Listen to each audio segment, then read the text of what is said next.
Well, well, well, in the words of a poet, it's been a long time without you, my friend. But I'll tell you all about it when I see you again.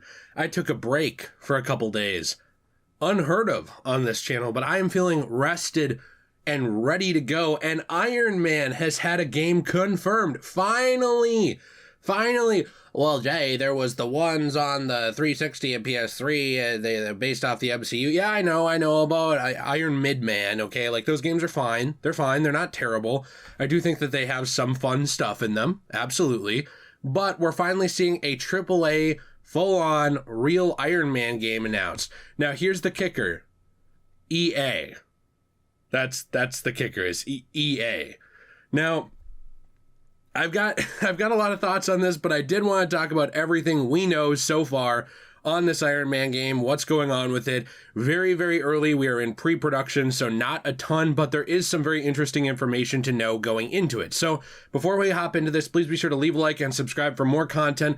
Let me know if you have any questions for a QA. I am doing it very, very soon, later on this week. Just type QA with a space and, all one word QA. And let me know if you got any questions for me about anything, because I would love to answer some of those. Now, Marvel Entertainment and Motive Studio from EA are teaming up for an all-new Iron Man game. This was announced on Electronic Arts' website. It's something, though, that has been leaked off and on for a long time.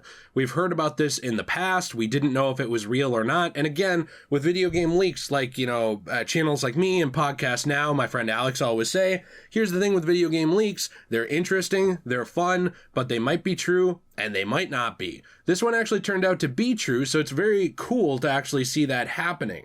What we know so far is that this is going to be an all-new single-player, third-person action-adventure Iron Man game. So, one thing that's really cool about that is this is single player. This is not EA focusing on a multiplayer experience.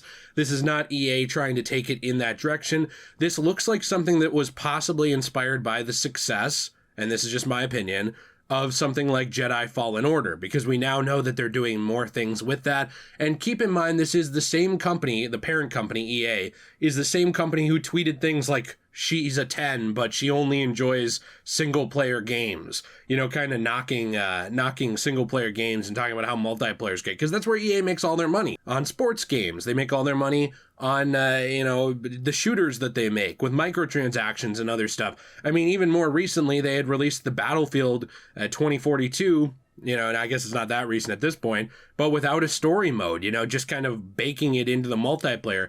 Because, EA is now known for being a relatively low-effort company. However, it does seem like they're starting to see those dollar bill signs when it comes to single-player. This is something that I think all of us have been saying for a long time. Single-player games can sell very well if they're reasonably made, they're good, they're well-marketed, and they're actually fun. Those are the things that people want. They don't want live service everything. And I think it's really cool to see that this is actually happening.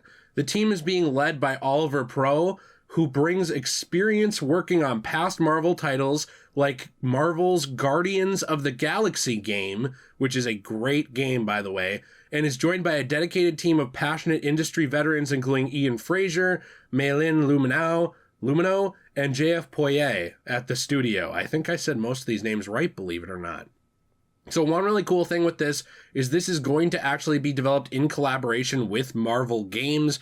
Marvel Games is kind of behind a lot of this stuff going on. Now, I'm not going to say that everything Marvel is good, especially not nowadays, but it is interesting to see. And I think that actually essentially nabbing some of the past creative talent from Marvel's Guardians of the Galaxy is really good to see, because when you actually see that kind of thing, that inspires a little bit more hope and optimism in this project, considering that Marvel's Guardians of the Galaxy game is actually a very good single-player story game. It's well done, it captures the characters well, it obviously takes inspiration from the MCU and the comics, but it goes its own way in very unique and fun ideas and implementations, both in gameplay and in story. And that game rocked. So to see kind of an influence from that on this game is going to be really, really cool. They also did talk about how this narrative will be original, so they are making the story up. It's not just an adaptation of something that taps into the rich history of Iron Man, channeling the complexity, charisma, and creative genius of Tony Stark, and enabling players to feel what it's like to truly play as Iron Man. So something here that's interesting is when you see the Tony Stark aspect, I think that's something that's actually lost sometimes in Iron Man when it comes to games. I think Iron Man in something like Marvel's Avengers, the game, he's fine. And yeah, you do get a little bit of a sense of creativity when he kind of designs his own prototype stuff to fight back against AIM when they come for him, and then he rejoins the Avengers. And sure, you do get a little bit of that just knowing that you're playing as Iron Man in those old Sega games on the Xbox 360 and PS3 and stuff. You know that he created the armor and everything. But when they're talking about this with the complexity of the character and the creative genius, that kind of leads me to believe, and this is just speculation, that we're going to be seeing some creativity out of the character. Maybe you design things, create gadgets, things like that. This is something that I think Marvel, in collaboration with games, has been doing a better job with. We saw that with Spider-Man and Insomniac.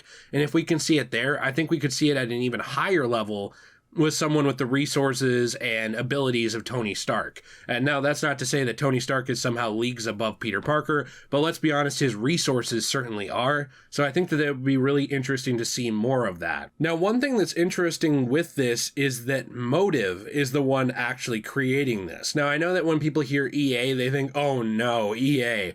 But I think a really interesting thing about Motive is that they do actually have a track record so far with some successes. Now, they also have a bit of a clunker in there, and we will talk about that. But they actually made things like Star Wars Battlefront 2. Now, here's the thing. Star Wars Battlefront 2 launched a little rocky, but that was because of EA pushing it out too quickly to try and maximize off Star Wars hype with multiplayer. When you actually look at the game now in its completed state, it's very good. So, using Battlefront 2 as an example, it could go one of two ways. If you're going to rush the game to release it for some kind of hype or something, that would be bad. You know, that's something that you should have learned from Battlefront 2. However, if you're not going to do that, I think Battlefront 2 in its completed state is a great example of something that's really, really well done and a complete game. However, the clunker that they made in here was kind of Star Wars Squadrons. This game isn't terrible, but it's very forgettable. Nobody really talks about it. It really wasn't loved.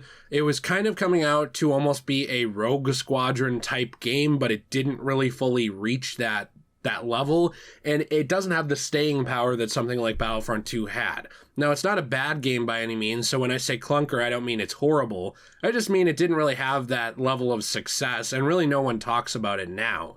It was primarily multiplayer. There was some single player stuff, but it seemed like most people didn't engage much with either, and a lot of people bought the game, tried it once, and then never came back. So with that, that's not a good look for this Iron Man game.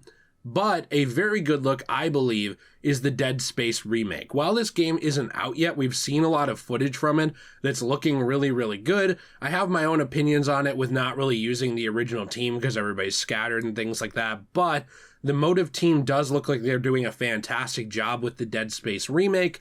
So that could spell good news for Iron Man's game coming up. We'll have to wait and see. So far, this is pretty much all we know about the game. They've also confirmed that it is in pre-production, so it's not even being made yet in terms of like fully, designed and everything. Like they're still working on getting all the groundwork done. It's not like they're in beta and it's launching next month or anything. It's going to be a little while, but it is really cool to see that this is actually happening, and it does kind of continue an industry trend now of seeing single-player games with superheroes come back, and I would say this time around actually be high effort. I think Marvel's Spider-Man really inspired that kind of return to form for these characters, so I'm happy to see that. Sadly, it's a very mixed bag in the past of these characters. Like, some of them have very good games, sleeper hits, some of them are terrible, and a lot of them are just mediocre when it comes to Marvel and DC and all these other superhero games. Outside of Lego, Arkham, and Spider-Man, where Spider-Man just had a lot of very good games, there's been a lot of clunkers and mediocrity, so it's cool to see a full-on AAA game coming back with Iron Man, kind of inspiring more confidence in that vein of game, especially because sadly Guardians of the Galaxy did not sell nearly as well as they had wanted it to, partially coming off of the heels of Marvel's Avengers, which it's really too bad that game kind of suffered from Marvel's Avengers because they're really nothing alike. But I'm interested to hear your thoughts in the comments down below. What do you want to see out of an Iron Man game? What are your thoughts on what we've talked about so far? And what are you hoping for? Also, please be sure to leave a like and subscribe for more content, and have a fantastic day. As always, everyone, stay shway.